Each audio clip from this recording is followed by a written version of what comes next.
This is my fully upgraded workshop and storage house, and in this video I'm going to show you exactly how to build it. Throughout this video I will share with you some of the building techniques that I've learned from over 1,000 hours of playing time, so even if you don't build an exact replica of this structure, you'll still learn a lot of things that you can apply to your own builds simply by watching till the end. With all that said, let's get into the build part of the video. Just remember that if you do like the video as you're watching, please do leave a like and subscribe, as it's by far the best way to support the channel. Thank you in advance for your support and enjoy the video. The first thing you'll have to do is clear a small area of land. Now this build isn't actually that big, so I think a space of around 30 meters by I think 14 meters should do just fine. If you've built my dock build, then it's the same width really as what's already outlined here. And I've gone 1, 2, 3 grausten floor 4x4s back. So I'm going to start just on this side here, and I'm going to place down the grausten floor 4x4, and it's going to be 6 long and 3 deep.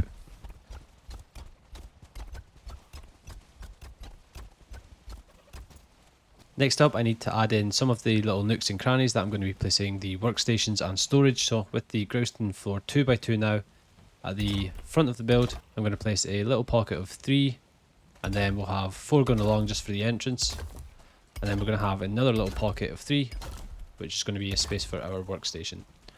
And then on the sides of the build, I'm going to place down some place for storage. So I'm going to place down 4 grausten floor 2x2s, leaving an empty block on both the left and right hand side, so it looks like this. So similarly to what we did on the long side on the opposite side of the building, we're going to do the similar thing on this side, and I'm going to miss a block again. We'll come 4 along with the grausten floor 2x2, we'll miss 2 spots like this, and then we'll place down another 4 on the opposite side. We'll place down grausten stairs in the middle, and I just need to replace this grausten floor 2x2 because it actually broke just there. And then last but not least, we'll have something very similar again on the opposite side for 4 blocks of storage. So when you're done from a bird's eye view, it's going to look exactly like this. So hopefully you've managed to do that. If not, just rewind back a couple of minutes and make sure that you get this right. So just to make the foundation a little bit more stable, especially for some of these edge pieces here, I'm going to go around the build with the grausten wall either 2x2 or 4x2. When you're done, it should look like this, and we just need to go around and make sure that all of the grausten floor 4x4s are blue in strength, because this is going to dictate if we can place down the roof pieces or not. So just go along with your hammer like this and make sure that all of these are coloured in blue.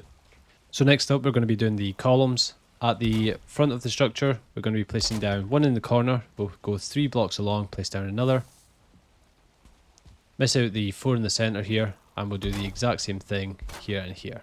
So I've done the exact same at the opposite side of the structure, and I've also done 1 in either corner on the sides. Now for all these other corners, I'm going to use the ashwood pole 2 meters, and I'm just going to place down 2 of these like this. I'm also going to place 1 in the middle of these 4, just here, and then again just at all the corners around the edges of the build. We're going to be staying on the same grids as we've outlined previously, so we're going to be placing down 1 just back from the edge here.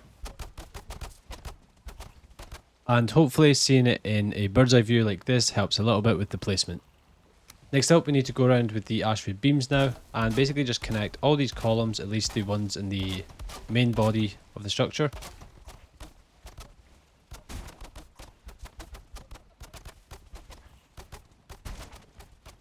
For the 2 edges of the structure, we're going to add on an ashwood pole 1 meter, and then tie these into the main body of the structure with the ashwood beam 2 meters. We'll do the exact same thing on the opposite side. And then last but not least, we'll grab the ashwood arches and tie these on to the front and back of the structure in these little booths here. And then just tie those together with the ashwood beam 2 meter. When you're done, it should look like this, and from a bird's eye view like this. Now at this stage, I want to add in the entrances using the grausten medium pillars. We'll come up 2 high like this.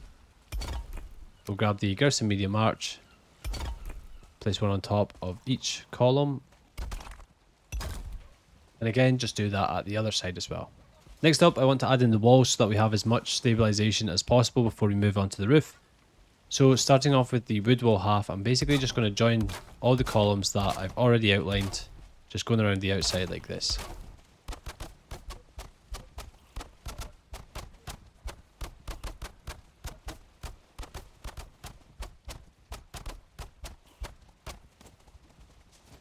Now for all these little booths, I'm going to use the ashwood decorative window just to go around the outsides. And I'm also going to be placing down an ashwood beam 2 meters under each one of these just for decoration. Once you're done with the booths, they're going to look like this. And now we can basically just go around all the other wood wall halves with the wood walls and just connect between all the columns that we've already placed down until all we're left with is the upper layer, where we're just going to go back around with the wood wall halves. We're going to be using the wood wall 26 inverted just for these areas next to the grausten arches. And we'll also go along the top of what's going to be the storage units just like this, leaving the booths open until eventually you have a structure that looks like this.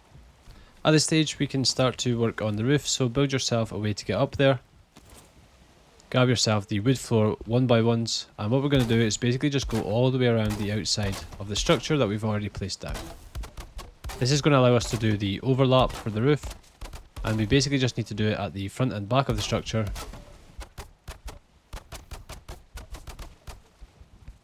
So this is what it's going to look like at the front, and we need to do the exact same on the opposite side. And this is what it looks like with both sides done.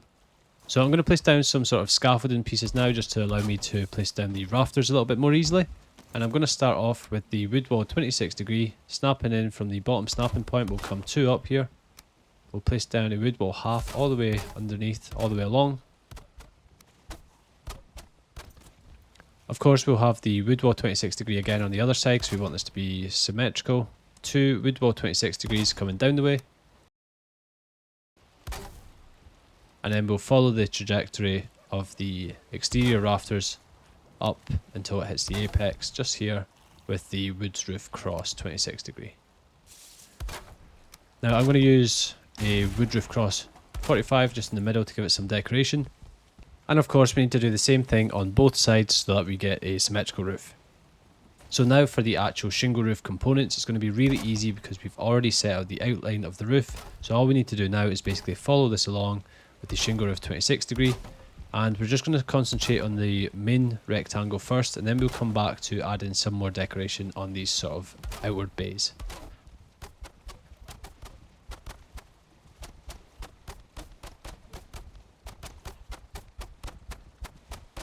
Remember, of course, when you're placing down these roof components, we want there to be a 1 meter overhang, because that's just going to add a little bit more depth on the outside of the structure.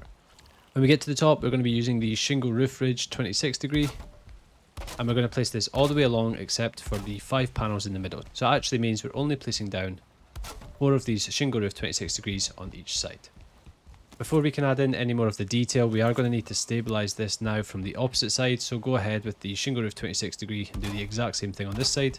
A little bit more decoration. On this middle strip here, which is the centre of the structure, we're going to have a wood pole 1 meter, and that's just allowing us to place down a wood pole 1 meter just here.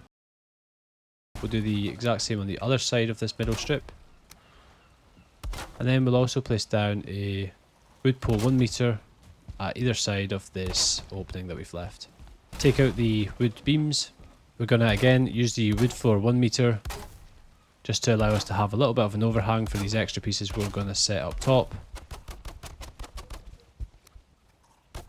And again, because we want the whole thing to be symmetrical, we need to do the whole thing again on the opposite side. With this all in place, we can grab the shingle roof outer corner 26 degree, lock in from the bottom centre, place 2 up in each corner, and then we're going to fill in all these gaps with the shingle roof 26 degree pieces. And we'll place down wood beam 2 meters along the top just to sort of match this trim. Now whilst you're up on the roof, it might be a good idea to put the trim in along the roof edges with the wood beam 26 degree beams and crosses. And for these little base sections, we're going to use a similar approach as we did to the roof, using the shingle roof outer corner 26 degree, place down 2 of these in each corner,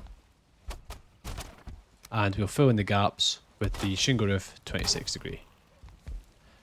Remember, we've got 4 of these, so let's make sure we're doing it in each of the 4 corners before we jump down off the roof. And just from the inside now, we just need to finish off these little storage units by placing in the shingle roof 26 degree along the side, and with the wood wall 26 degree, just tying off these loose ends like this and this. And then just to add a little bit of light in here, let's use the wood doors for their snapping points. We'll grab the hearth in the middle, and just using the lock points from these wooden doors, we basically want to make sure this is in the middle of the room. So you can see here we've got pretty much an even space on each side, so that looks like it's in the right spot. And if we light the hearth, we'll see that all the smoke will be able to vent out through the top opening that we just created. I think I am actually going to just place a trim around this with the ashwood 2 meters, just so it sort of ties in a little bit better with the rest of the structure. The only other thing I want to do for the actual structure itself before I start to place more like workstations and things inside is basically go around with the grausten taper pillar at each of these corners. We'll place one of them in. I think it just sort of ties the structure into the environment a little bit better.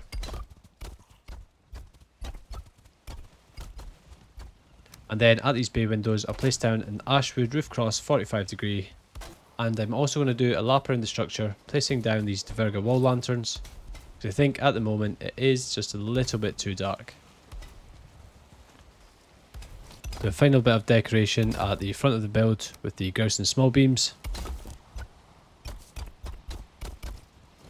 And actually, let's place down these standing iron torches just in here like this, and then we'll cover up most of this with the grausten taper pillar, locking it in like this and this. Okay, so I think the structure now is looking really good. All we need to do now is jump inside and decorate it and actually make this a usable space. Moving on to the interior, the first thing we need to do is probably get some extra light in here because it's looking really dark. So I'm going to do this with the wood wall halves. I'm going to place it down using one of the bottom snapping points, so do this on either side of the hearth. And then with the grausten taper pillar locked in from the bottom centre, I'll place down one in each corner here. And then just with the little platform here to reach the top, I'm going to grab the standing iron torch, place it down just in the centre of each of these grausten taper pillars. We can now grab the log pole 2 meters, locking on from the bottom snapping point. We'll place these through the grausten pillars and covering up these torches, and then we can get rid of all these construction pieces that we already placed down. The next thing I want to do is grab the Diverga wall lanterns, and I want to place down one in each of these corners for these little bays. We'll place down 2 up top above the storage, and I might add in more lights later, but this is looking pretty good for now. Next up, you can grab a rug of your choice. I'm going to go with the lock rug, place down 2 in each of these little bayed areas. I'll place down 1 on the short side of the hearth, and I'll do the exact same thing at the other side of the build. From here I can start to fill in some of these workstations, so I'm going to start off with the workbench here. I'm going to grab the wood floor 1x1 and just place down some shelves to place down some of these additional workstation improvements, such as the chopping block, jump up top, place down one of these like this. I'll have the tanning rack just underneath, and place down the adze just in the corner here, and then we've got the tool shelf, which should just fit into this spot here. Let's just check that we're getting all the upgrades. Looks like we are.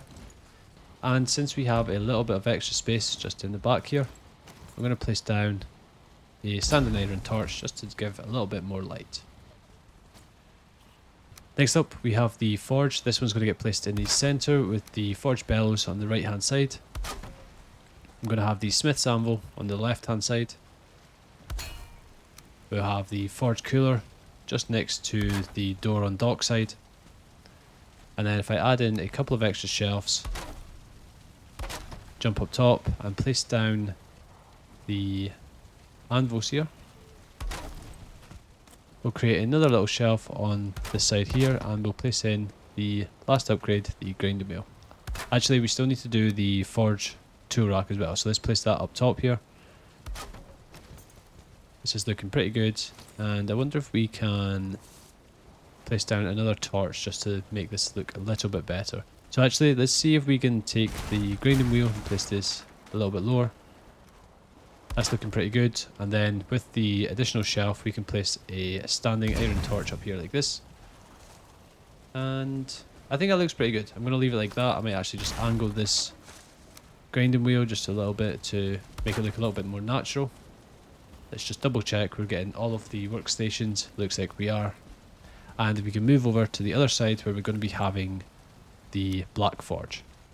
So placing the black forge, I think with this one we do end up with quite a lot of spare space, so let's go ahead and place in standing iron torch in the back right corner. Again, we can place in some additional shelves just for space to work with. And we've got the black forge cooler. I always like to place this in front of the black forge. The vice can go on the left hand side, somewhere like this. Of course, we've got the metal cutter, which is brand new. We'll place it to the right, and hopefully the gem cutter can get placed on this shelf. So I think the metal cutter was actually interfering with that. Now we've got the gem cutter placed on the shelf here, and we'll just push back the metal cutter ever so slightly. I'm going to place down another iron torch just in the corner on the shelf here like this. And that leaves us with the last pocket, which is going to be for the Galder table. Placed in the Galder table, we're going to use the feathery wreath on the left hand side. We'll have a rune table just to the left of the Galder table. And we should have space here for an iron torch on the back right hand side. And we'll place down another shelf for the last fading candles and place that just on the shelf here. So that only leaves us with the spinning wheel, which we can place on this rug. On the opposite side, we'll have the artisan table, which we can place just against the hearth here like this. And then with the artisan press, I like to sort of have it on the side, and I guess this is just for effect, but have these sort of two cogs interacting with each other like this. Okay, so you can see that this structure has really come to life. The last thing we need to do is place in some storage to place all our resources that we're going to be using for all of these workstations. Now I'm going to use the wood floor 2x2 to sort of create these little areas that we left clear. And they should just snap all into place. And I'm placing them along the bottom as well, because I'm going to use the lines on these shelves to place the storage itself. So now with the reinforced chests, you can use these lines to sort of guide where you want to place them. I'm going to have 2 on each wood floor. And you want to start from the top here, so that as you start to move down the storage, so for example, as you move down here, if you start from the top and work down, it will allow you to get more storage in than starting from the bottom and working up. Once all the chests are in place, you can come back with the ashwood beam 2 meters and basically create little boxes for all of these chests to sit in. And this also gives you some place to place down signs if you want to signpost your chests. Of course, we'll also have the ashwood pole in between like this. Of course, you'll need to do this on both sides. And once you're done, it should look exactly like this. If you made it this far in the video, you now know how to build this workshop and storage house, so please do leave a like and subscribe if you haven't already. Thank you so much for watching, and I will see you in the next one.